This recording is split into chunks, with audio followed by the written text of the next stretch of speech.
How's everyone doing this morning? Awesome. So this next speaker is really important, all right? I'm going to tell you a little bit about why Daniel's qualified to give this speech and a little bit about him as a person. So Daniel's the executive director of Medicinal Mindfulness, as I'm sure a lot of y'all know. It's a local grassroots organization that facilitates legal altered states through breathwork, cannabis, and a lot more in group and individual settings. They also do mental health outreach and harm prevention at music festivals, like we did so at Arise this past summer. We had so many people, exactly, we had so many people that were participating, and especially the medical staff. I was very thankful for the work they were doing, giving us hugs and giving us handshakes. It was really great stuff. So Daniel has a master's in transpersonal counseling and psychology at Naropa, and he also has a bachelor's degree in communications at the University of Arkansas. And he's had a number of shamanic teachers in training for 15 years. He also has extensive training in MDMA-assisted psychotherapy, and it's pretty obvious that working in the psychedelic community and harm prevention isn't just a career for Daniel, it's a life calling. And that's pretty obvious through his work. It's going to be obvious through his talk today. And if you get to know him, it'll be pretty obvious, through his personality as well. So his talk's on activism. How does that make him qualified to be an activist? Well, that spans tons of different categories, and he has an extensive history of activism, such as with the Native American Church.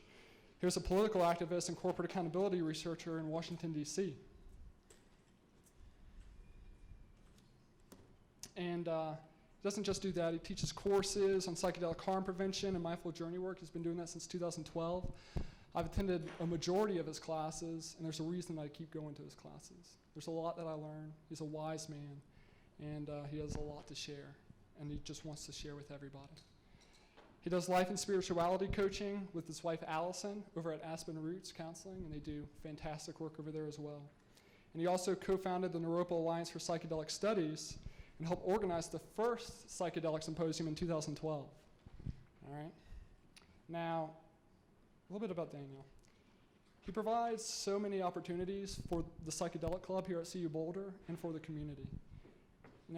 I have no idea where the Psychedelic Club would be without this man. I have no idea where the symposium would be without this man. I mean, probably wouldn't even be here. And every time I felt like giving up, every time it was so hard, because this is a lot of work, he's there to share some wisdom with me, keep me on the straight and narrow path, and help me persevere and get through it. And I'm very lucky to be able to call him a friend, to be able to call him a mentor, and someone that I can learn a lot from. So please give a warm welcome to my good friend and mentor, Daniel McQueen.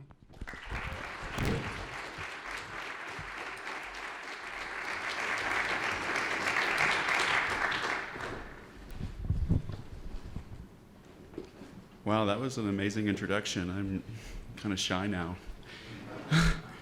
I'd like to first thank everyone for coming and being here and supporting me through my path and my journey. It's been a big one. And I also want to thank Jay for opening up the presentations today, because it was very inspiring. I want you to imagine that there's more identities than just gendered identities that are very core. And I identify as a medicine person. I use medicine intentionally in sacred ways, and it is a core aspect of my being. So it's hard to come out in that way in this space, because you could still go to jail for saying something like that. And so we want to name the oppression that's still here today and the need for activists in the community to speak their truth. And what's happening with the CU Psychedelic Symposium is awe-inspiring. I want to thank James and Nick and Kelsey and all the other volunteers for kind of having somebody that we could pass the torch to. There was a chance that maybe this wouldn't happen anymore. The energy seemed to dissipate at Naropa, but it transferred to CU in some way. So it's such an honor to have been able to say, hey, we had this idea called the Psychedelic Symposium, and we want you to take it from us and do whatever you want with it. There's a lot of freedom in that, and we're grateful to have someone so competent, so many young people so competent to do this work. We started it.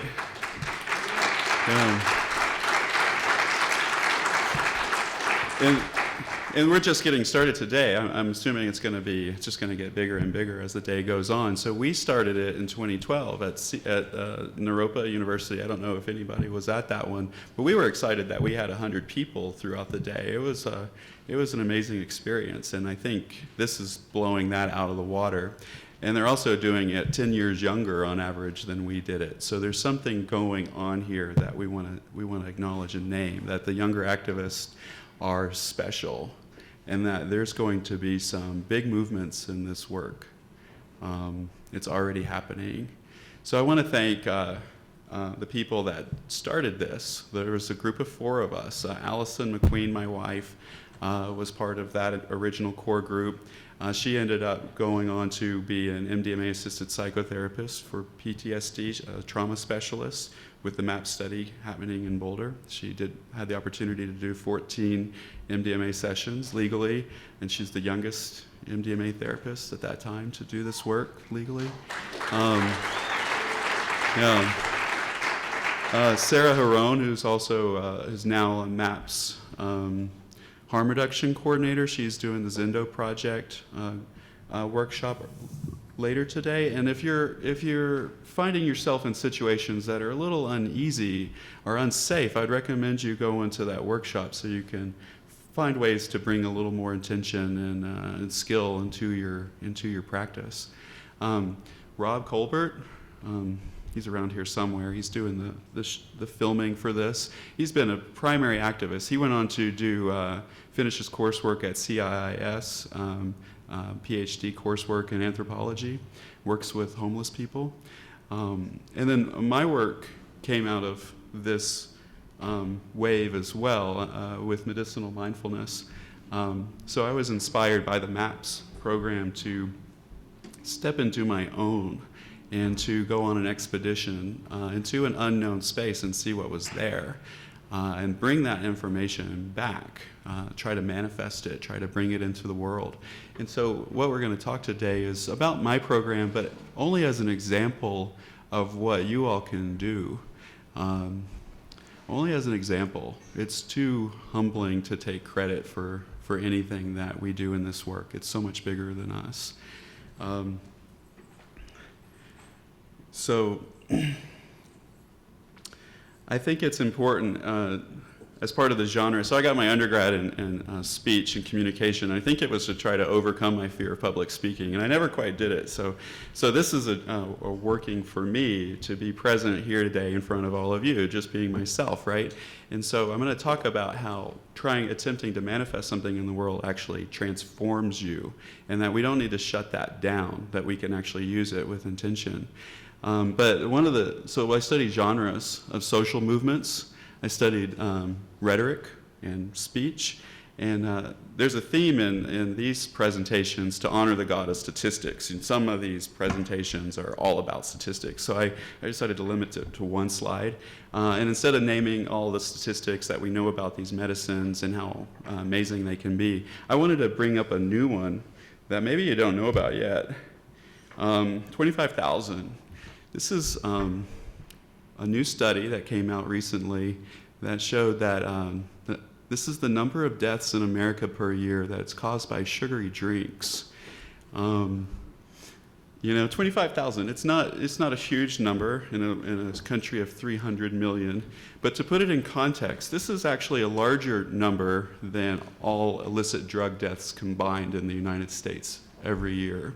So 25,000 people die of drinking sugary drinks. And these aren't like fun deaths, like where you just keel over and die from taking them. You get obese, your heart fails, you get diabetes, you lose your limbs and things. And I was gonna go buy one and have it up here, because you can buy that just around the corner. And we give this to our children. I grew up drinking these, so how much did my life expectancy go down just from that? I want to just point out the absurdity of the drug war and the hypocrisy. And I think we do that all the time, right? But this is taking it to a new level. 180,000 people die a year in the world from sugary drinks. Oh, by the way, when we did the Psychedelic Symposium, it was so different. James is getting so much support from the university and so much funding. We had to beg and scrap for fun, just get it from wherever we could. I think maybe we got a couple of $100s. And we wanted to feed everybody as part of our symposium, so we're trying to figure out how to do some sort of potluck or something. And we asked them if we could do that, and they said, no, you can't bring homemade cookies because what if somebody spiked them with LSD? And we just looked at them like, who do you think we are? Like, so the stereotypes and the discrimination is just bizarre. So in honor of that, Allison and our daughter made about 300 sugar cookies for you. And they're at our booth over there, so eat at your own risk. There's sprinkles on them, I was gonna have a picture of my daughter making them, but it felt a little weird to put her in the presentation. The other statistic I really want to name is something that we all know about, and that's the zero statistic, and that's related to cannabis deaths. And that, as far as I know, there's none still so far. And even to name that, it might be misrepresenting cannabis to say that there's no deaths, because it actually is in the positive spectrum. It actually saves lives.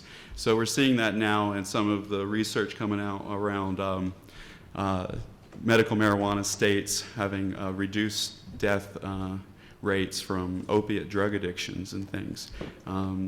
Medical marijuana, or at least recreational marijuana in Colorado, might be showing reduced driving accidents and DUIs and things. So when these statistics start coming out in the next couple of years, we get some age, get some time under us, it's going to start radically shifting assumptions that people are making around the drug war and the potency of these medicines. It's, cannabis is defined as like being regulated like alcohol. And I want to say from the beginning, it's not like alcohol. It's a classic psychedelic. And so we kind of snuck something in there and say, oh, it's just treated like sugary drinks or alcohol, but it's really not. It's in a class of its own. It's more like a food, like DMT with Rick Strassman's work. It's like a food, but it's a food for our souls. It's a food that revitalizes something pretty core in our being, right? And it's such a pleasure having Rick Strassman here. We had the opportunity to get him connected through a mutual friend and getting him connected with James and everything. But I've heard this so many times in my practice that DMT, the Spirit Molecule, was the first book that a lot of people read when they were entering their kind of bi-curious stage of this movement, and that was for me as well. That there's something about that book that popped out, even when there's still hundreds of books on the bookshelf that we could have chosen from Groff and all the others. But so it's really a pleasure to have him here today. So thank you very much, Rick.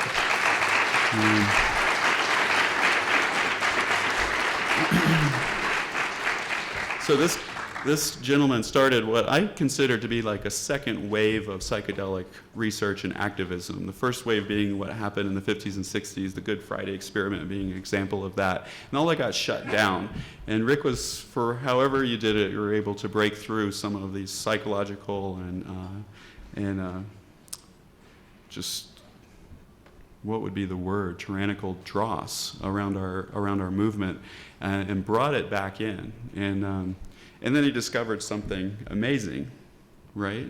And that was the beginning of the second wave of activism and research. And Rick Doblin took that with the MAPS program and really amplified it.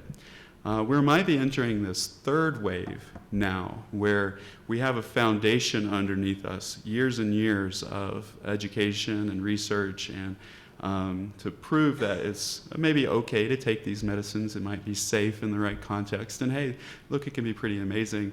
So right now we're entering maybe this third wave, which is for the younger activists to say yes to. And that's about bringing it back, bringing the medicines back into our culture. And that's what I'm doing with my program. I'm not a researcher, but those are the only paradigms that were available to me to explore in the beginning. So I said yes to that, but it never fit. It never quite fit. So I thought, well, if that didn't fit, what might, you know? And so first and foremost, I'm a healer. I'm a counselor. I'm a facilitator and a guide. So how can I use that? How can I do that work right now and not get in trouble for it, right? So if this is a core identity for me, how can I express it in a way that doesn't hurt my family, right? These are serious questions for activists in this movement. And it's not to be taken lightly. It really is like a coming out process. There's many correlations between the LGBT movement and psychedelics. You know, used to be in the DSM, being gay was a disorder, you know, and using medicines is still considered a disorder in the DSM now. We need to change these things, and how do we do that, right? How do we change these things? So I created a program called Medicinal Mindfulness, and Rob was there, Allison were there. We were at one of the last MAPS conferences in San Francisco, and we were having a brainstorming session, and we came up with this name to describe it. We're all Naropa people, so we're all about mindfulness and present-centered work, and we wanted something catchy like medical marijuana, right? So we came up with Medicinal Mindfulness, and it's like that name has been teaching me ever since. And it just has so many layers. So I just want to mention a few on this list, in that we are primarily transpersonally oriented. Jay did a good job describing transpersonal orientation, and I never considered it transpersonal as a core identity, right? Like transgender or something, my own personal identity. So I'm kind of sitting with that right now and what that means for me. But transpersonally oriented refers to, we honor the spiritual, we honor the more than human, we honor the ecosystems and healthy systems. And it's the study of these medicines. The name transpersonal came from the LSD experiments of Stan Grof in the 50s and 60s and things. And I went to school and got a degree in transpersonal counseling psychology, but even there, it was still kind of minimized. The psychedelic influence was minimized. It's like, no, you can't really talk about that. You should meditate instead. And that didn't quite land with me that well. So I went to Naropa to learn skill sets to bring into grounded psychedelic experiences, and so that's what I did with it. We're skill and resilience oriented. There's just something in our community that we have undervalued skill sets and our resilience, our ability to develop resilience for profound altered states. Sometimes it just blows you. Even a good experience can blow people out of the water, right? So there are actually mindfulness practices, yogic practices, and other things that can allow you to develop resiliency towards these medicines. And so you can stay present when you're dissolving into the universe, right? And then you can bring it back because you remember it, right? Where if you didn't have the resilience, you just pop. And then you end up in the first aid tent where we'll take care of you, you know? We're a psychedelic harm prevention program, and when MAPS and the other activists were starting to talk about harm reduction, we were looking at that as well. This was several years ago, and it kind of starts to break down when we talk about harm reduction in psychedelics, because it implies that harm is always going to happen when you're talking about harm reduction, and that's just not the case with psychedelics and cannabis, although it can happen, right? So we're a harm prevention program. And the reason I have this little picture, this book on the right, is that was the seed. That was my aha moment. I was surfing the web and found the Harm Reduction Coalition, which is all the other drugs besides psychedelics, coke, heroin. It's taking care of people who are addicts and users and really just struggling with life. And they had a little book online that you can download for free, and it's called Getting Off Right, a safety manual for injection drug users. And flipping through it, looking at it, there's actually several pages on set and setting. Where can you use these drugs safely, and if and these are people who are often homeless and things, so it was advice on how to lock bathrooms, so how to keep yourself clean. And I just had this kind of aha moment. Well, if we can talk about that, if there's an organization that can talk about explicitly how to use this medicine, heroin, then we can talk about psychedelics in this way. So we started these programs on psychedelic harm reduction, and we taught them at the Naropa University campus, and we were training people how to stay safe with medicines and how to navigate the spaces. And that turned into our Mindful Journey Work training program. It turns out harm reduction is just the foundation of the potential here. I'll talk a little bit about the multi-paradigm approach in a later slide. And then I also want to name that fundamentally we believe misuse, our drug problems are a health problem and not a legal problem. And it's going to take some time for us to transform that in our culture. But 10 years ago, I would never have thought recreational cannabis would have happened in Colorado. So there's a lot about to happen. We work with a legal framework, so everything we're doing, we pay attention to the law. Again, we're present-centered, so what can we do now? And then what can we do and actually talk about it, right? So our community is very split. Our community is very isolated. And one of the ways of bringing the community out so you can meet each other is having things like these symposiums. So I'm kind of, and I would say even all the speakers may almost be secondary to you just showing up and introducing yourself to each other, that you're not the only one that's had profound experiences in altered states.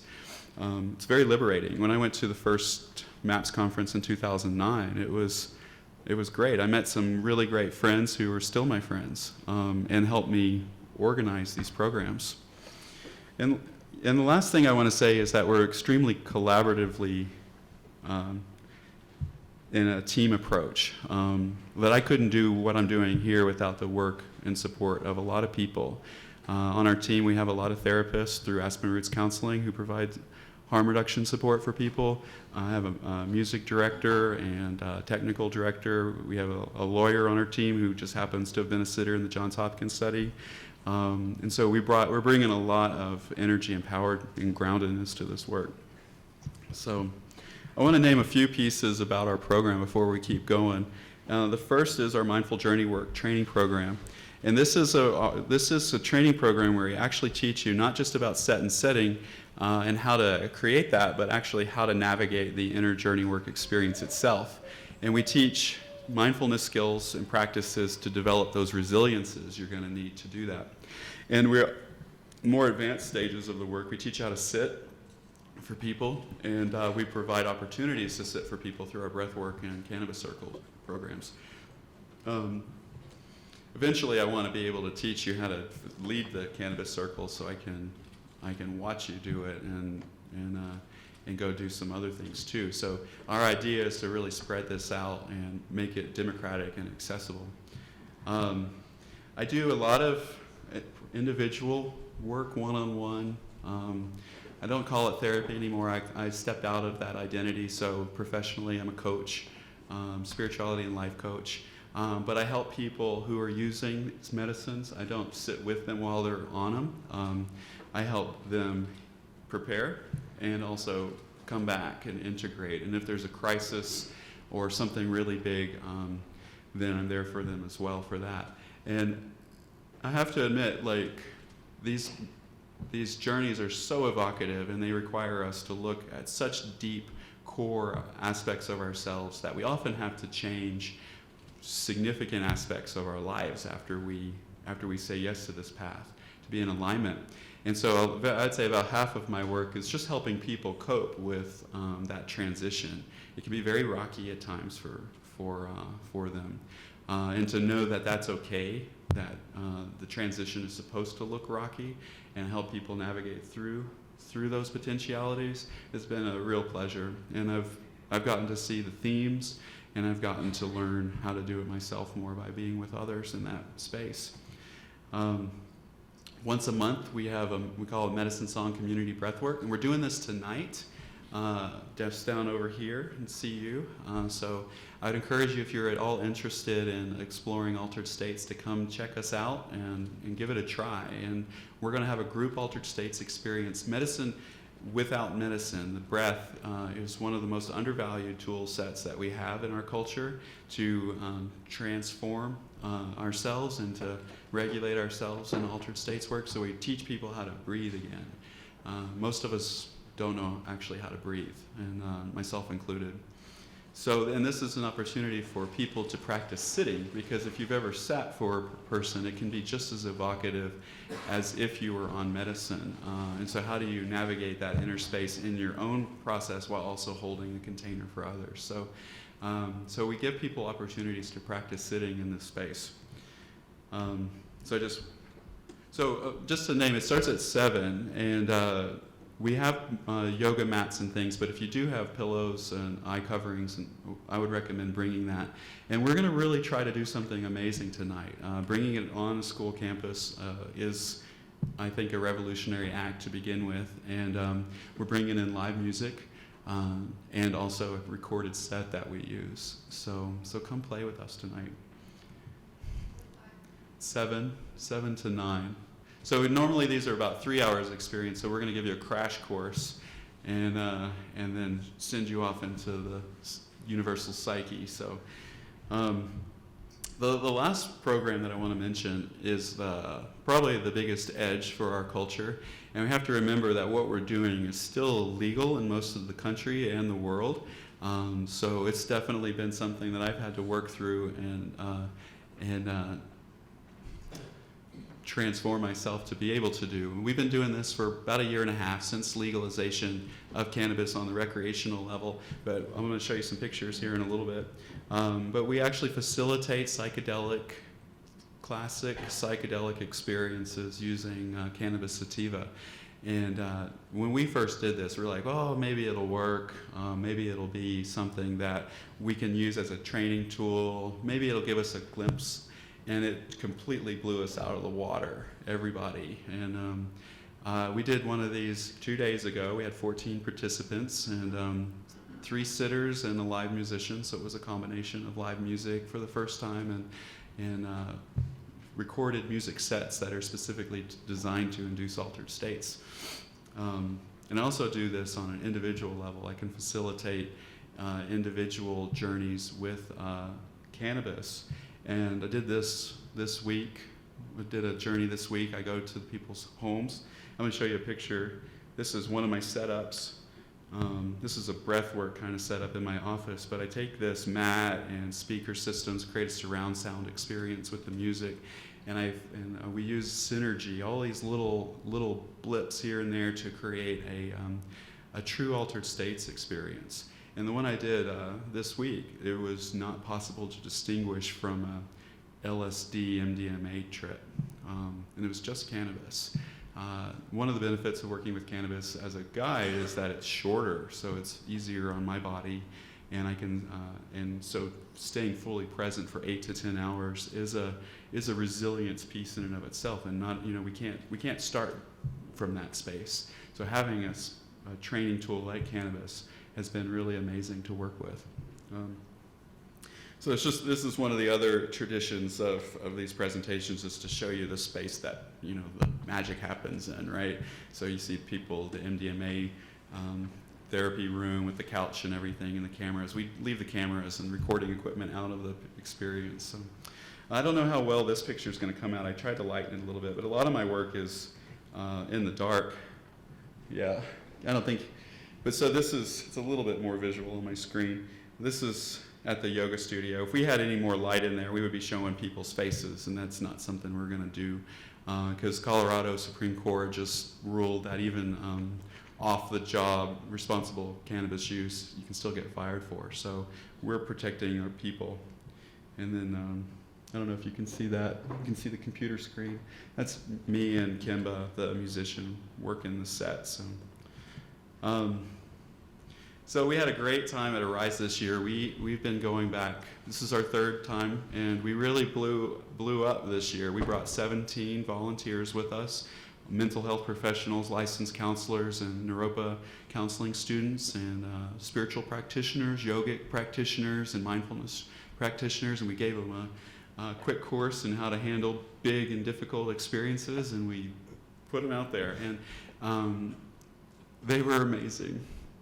The students were absolutely amazing, and the young people were amazing.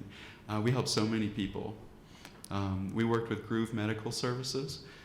This was our space. We did breath work in this little space. We did a little fundraiser and got a dome tent, and that was so much fun. And then here's the inside. We did a lot of workshops during the day, teach people how to stay safe and counsel people. People would come in before they took medicines and would sit with us, and we would talk to them about their intentions and keep working there. And then here's some of our volunteers with the Groove Medical staff. And here's another volunteer. You can't really tell in this picture, but the person lying on the cot is actually tied down.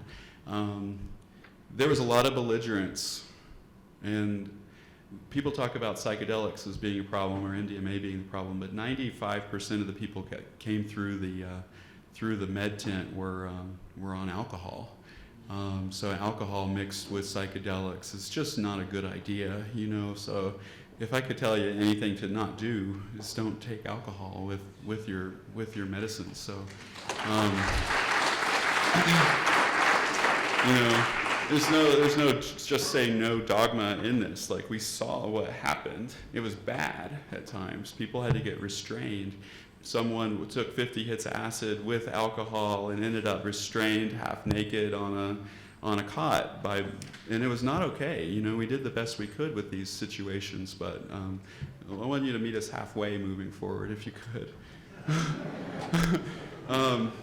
This is one of my favorite pictures. This is Kelsey, the former director of Naropa Alliance for Psychedelic Studies, and James is in the background here. There's my bald head in the foreground. But we were doing a breathwork session, and they were holding space and sitting for our people. And then one of the funnest and most intense and most profound things we do is we take a group a couple of times a year to a peyote circle in Crestone. Chris Long is going to be speaking at 4, and I'd really recommend you checking him out. It's an amazing experience, but definitely not for everyone. And the reason I picked this picture is you can see the UFO in the background. It might be a reflection, but then why does it start to go away? Why does it start to move? See, now it's underneath the church, right? So, I mean, shit like that was happening all the time while we were down there. You know, it was crazy. It was one of the most healing experiences of my life, and I've done a lot of work, so there's incredible community there. This is our newest program. This is Molly. She's one of my alter egos. She loves to gossip, but she's very sweet. And she's available for you to ask drug advice, get drug advice from, honest drug advice. So we're going to start a blog called Letters to Molly. So it's going to be like a Dear Abby.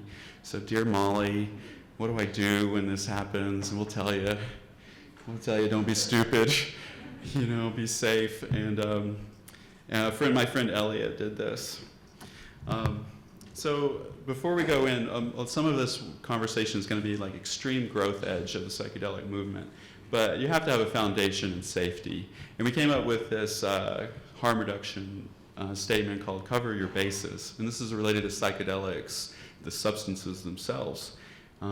It's super important to know your body's response to it. Are you healthy enough to do it? Are you mentally healthy enough to do it? There's been some significant and very tragic incidences recently near CU that are not okay. And so if we can have some education and training in how you can best prepare for something like this, we can avoid these tragedies in the future. You always need to weigh it. You're not weighing your medicine, and even if you could weigh it, sometimes you don't know the potency and things. So I would recommend doing your best with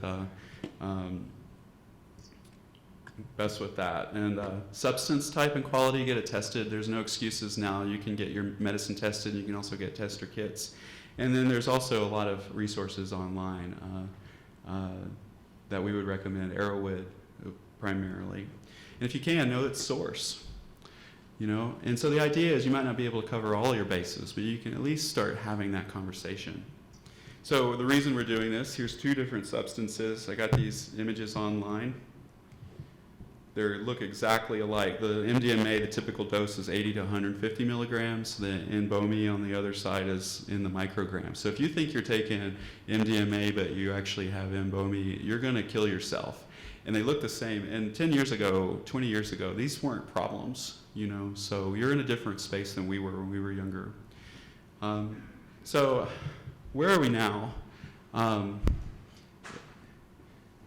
At the MAPS conferences, they use a lot of metaphors to describe where we are, and so I'm going to mix some metaphors because this is a psychedelic discussion, and that's what we do. Amanda Felding described us as a butterfly about to take off from the cocoon. Rick Doblin described us as we're at this high-speed space where the small problems that we had in the past might have tragic consequences now because we're just moving faster. And so he used this analogy of this wind tunnel. Bob Jesse used this analogy of a multi-generational relay race that we're passing the baton to the next generation. I'd like to say that those are metaphors of breaking down. Terence McKenna talked about this singularity coming, and maybe just 5 years ago, we were still on the slow upslope, and now we're on the fast upslope. We're reaching these places.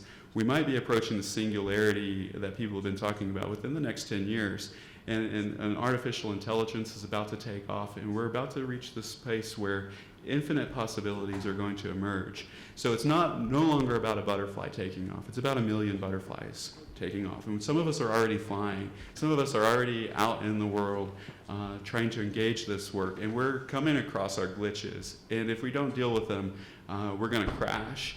And the relay race idea, I like that idea, but it's too linear. It's implying that the movements of maps and everything is going to stop when the next generation keeps going, but that might not be the case. That they might be happening all at once. So I'd like to encourage you to find your own voice in this movement. So I'm going to talk about a little bit about the new frontiers, and we're not talking about physical space here, we're talking about psychedelic space. And what that means in this context is that we're exploring possibilities for the future, right? We take these medicines, we explore a new possibility for reality, and then we try to bring it back. And just like the old explorers would float around in their boats and looking for new land, we're exploring new potentialities, right? So this is a higher dimensional space. And I want to name, too, that there's a core function that the psychedelic community does that we've tried to disown out of shame or because of oppression. But it's so important to acknowledge here. It's a core identity, and if we can let go of the attachment to the dark side of it, we can see the gift of it. We break the rules.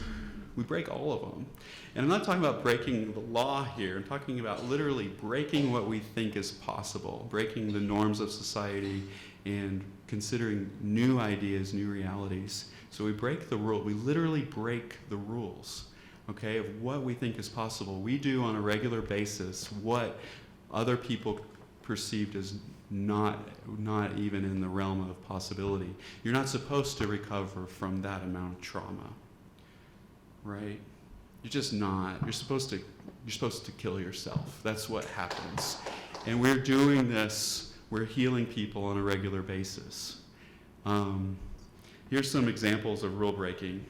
MDMA for PTSD, psychotherapy. And this is just one possibility. You want a solution? Psychedelics can give you 1,000. CBD for childhood epilepsy, something totally incurable.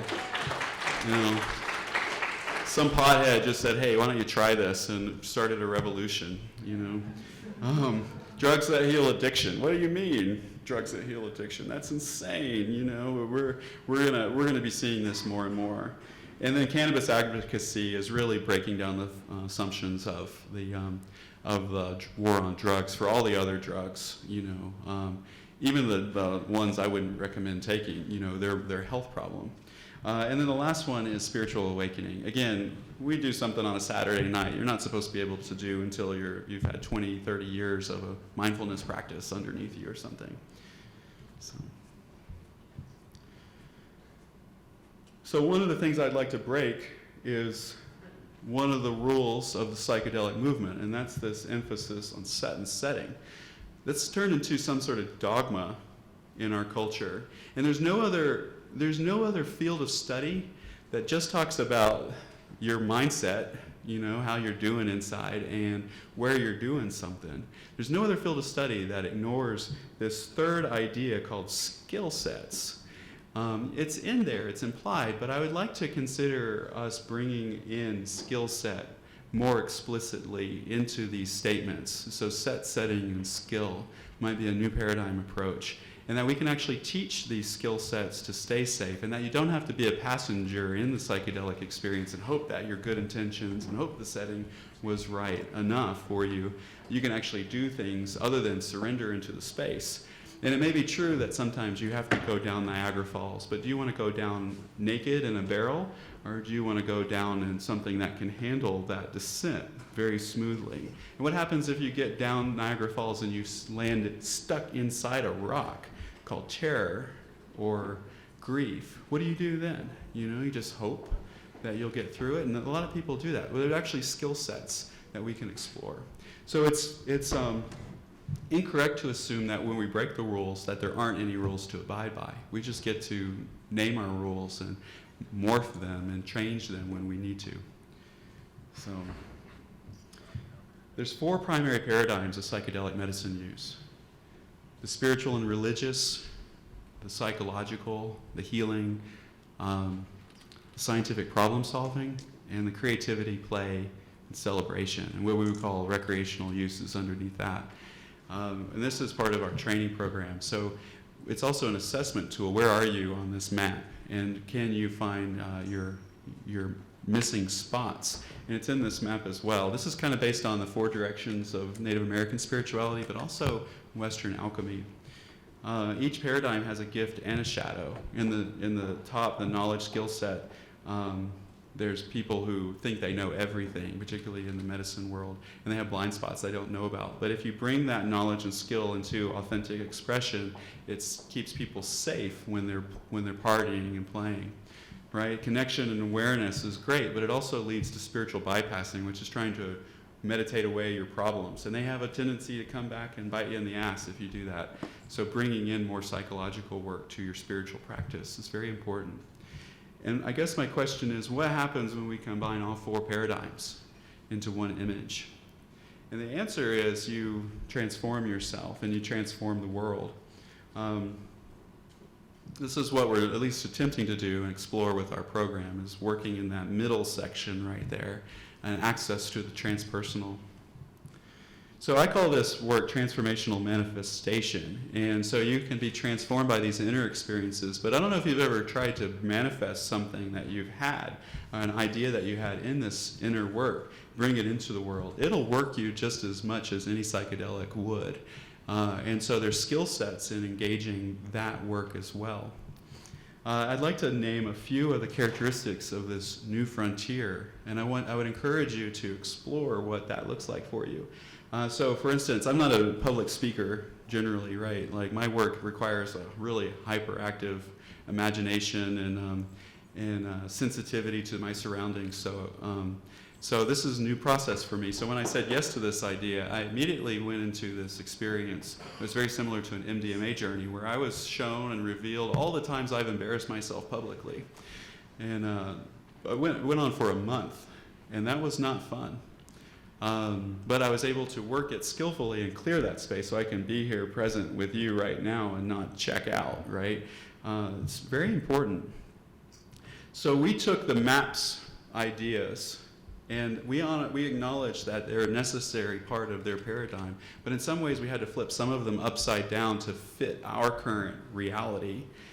So we're transpersonally oriented first and foremost. So if you're working with the FDA and the DEA, you kind of have to not talk about the spiritual aspects or the really bizarre aspects of this work, but we want to acknowledge the energetics because they have a very important place. We're present-centered. What can we do now, right? We are interested in our healthy systems. If the psychedelic vision is all about health and well-being and ecology, why can't we do that now as a primary? Why can't we live into that and then from that space create a psychedelic vision? And then we're grassroots. And I want to name this piece. There's so much interest in this work now. There's not enough space on the national and international level for advocacy work. But if we shift to the grassroots, all of a sudden we have room for everybody that's interested. Do this work in your hometown, if you can, in some way. Find your own niche and do that everywhere, right? Let's overwhelm the system and say, hey, we're here, right? And then it also needs to be accessible. These medicines can be super expensive for people to explore intentionally or have a guide and that sort of thing. So what would it look like to create a model that was accessible to everybody? I'm already running out of time. I think we started a few minutes late, but I don't want to go too far over. But I think one of the things I'd like to say here is that I'd like to see a realignment with the progressive social movements. We used to be at the forefront of the anti-war movements and ecology movements, and when it became illegal, I think something happened. There was a trauma associated with it, and we shrank. And so we don't have to always be a psychedelic advocate in psychedelic realms. We can take what we learned from this work and put it into the movements that need our help. And one of them is trauma resolution on a global scale and conflict resolution. If we can't be the ones, if we can't own our own shadow, and if we can't look at ourselves with the tools that we have, how the hell are we going to expect other people to do it without these tools? So we need to be leaders in conflict resolution and acknowledging our glitchy spots so that we can move forward and grow. So I mentioned this, so as an activist, do you want to be psychedelic centric? Do you want to do your advocacy with psychedelics, or do you want to be psychedelic inspired? And you can do either. There's a space for both of you. So I need you to really consider that. Your path may not be psychedelic centric. When you decide to transform your life, you sometimes need to change your job. You decide to stay, show up. That's a really good way to cause some discourse. You might need to go and change your profession entirely, or you might need to transform. What can I do with my professional skill sets, but put it in a psychedelically inspired container? So here's some of my suggestions. You can do these right now completely legally. Start clubs, meetups, societies. There's a lot of psychedelic societies popping up all over the country. I'd recommend you checking one out and start one. I'll join it, all right? Cannabis-related entrepreneurship, there's a lot of money going on in Colorado right now, and that's about to pop nationally. So there's a lot of opportunities as business people to say yes to this. I am a former labor union activist, and I have a lot of clients who are in the cannabis industry, and it's ripe for a labor movement. There's a lot of interesting things going on. So if you have an interest in labor union activism, let's talk about that possibility. And I don't think we've even nearly approached the potential of the state initiatives. We might be able to do some more work with that. And Max and a colleague of his will be speaking about some of the activism that will be going on. And then regional harm reduction teams. You want to do some work, you want to do it at a festival, set up something, connect with the EMTs, and let's bring in something beautiful for them. So in closing, I want to show you a quote from Albert Einstein. And the significant problems we face cannot be solved with the same level of thinking that created them. And I used to think that the idea of psychedelics, there's a little twist here. So I used to think that the idea of psychedelics, would allow us to think outside of the box, look at our problems in new ways and things. But as a culture, we don't even have the capacity to hold on to looking at our problems and the expanse of our problems, the difficulty, the severe trauma associated with our problems without completely checking out. Like, our culture has no resilience for this. So what psychedelics, what MDMA, and what the other medicines can help us do is actually sit with the problem, feel into it, feel the terror that sometimes is associated with the possibility that we're approaching these edges that we won't be able to stop. we won't be able to get out of. And then from that space, when we see it clearly, step out of the dogma and then look for solutions. So psychedelics are not all fuzz and fun, right? And there's often very big and unintended consequences to their use. So I had a friend of mine, I commissioned an art piece to kind of show this image of what I think of as psychedelics. I call this Psychedelic Nation. And on the left, we see the beautiful medicines that some of us work with. In the middle, a heart of cannabis. On the right, though, are images of things that came out of our exploration of psychedelics, or altered states work specifically. And Albert Einstein, I don't think he had access to psychedelics, but he did have access to profound altered states. His discoveries led to the atomic bomb. If LSD was discovered, or if MDMA was discovered on LSD, that led to wonderful breakthroughs in gene therapy, but it also brought us GMOs. LSD also brought us Prozac. If you can change your mind in one way, might as well try to change other ways, right? And that led to the mind control experiments that probably didn't stop, oppression. It's still illegal, right, to explore these. And I want to name, though, that when we own it, when we own who we truly are as a whole human being, not just a good human being, we have the opportunity to transform what we see around us into something that we long for and desire and is healthy for all human beings. So I want to leave you with a quote, and I want you to consider the possibility of something. My buddy Max keeps telling me I need some sort of call of action before I complete this. So I'm going to hold, before I show you the quote, I'm going to hold on and say the call of action is come play with us. Let us help you with this transition. You don't have to do it alone. You can do it in culture, you can do it in community, and part of the healing is stepping out of your isolation. But I want to name something too. This is the real call of action for the younger people, the younger activists in the room. If I have seen further, it is by standing on the shoulders of giants. What if you're the solution? What if the solution isn't in my generation or the generation before me in the psychedelic community? Your job might be to stand on the shoulders, to honor the path that was started for you, but to see further.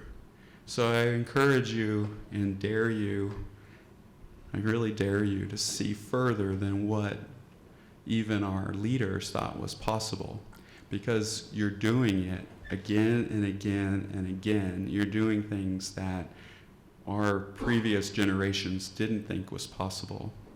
And this today is an example of that. It was started by a small group of people. Look at the power. And this is just the beginning of today. What if this could be the beginning of something pretty extraordinary? What would you do with it? Thank you.